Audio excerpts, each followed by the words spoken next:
Naklah, cikgu tukar pembebel. Ni cepatlah, adik ni mana? Kau asal ni? Kau kenapa? Aku nak tidur lah. Oh, kita pergi kafe lah, tak ikut dia. Jana, Ha? kau tahu tak? Aku bosan lah duduk kat rumah. Tak ada kawan. Mama dan papa aku sibuk dengan kerja dia orang. Dia orang asyik yang keluar, tak kira pagi, malam.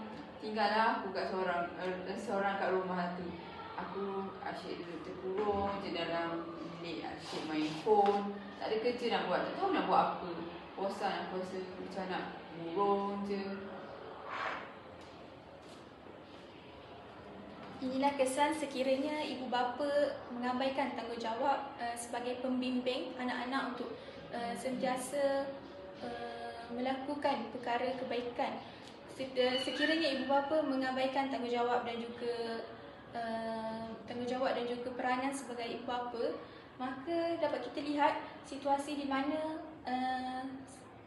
anak mereka bermain telefon dan melihat perkara yang tidak sepatutnya dan juga merasa kesunyian dan kesepian dengan melakukan, dan mereka mengisi kekosongan yang ada itu dengan perkara yang tidak bermoral.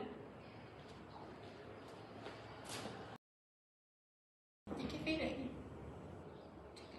Nak pergi kafe aku lapar dah. Pergi ni. Apa ya? Cakap apa lah? Cakap apa?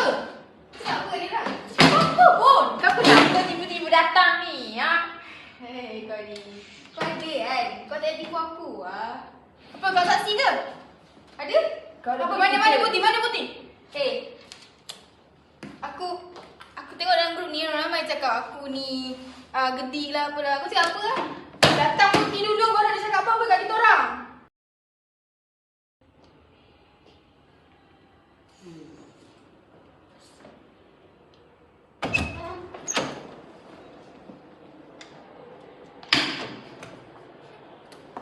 Gedik kan?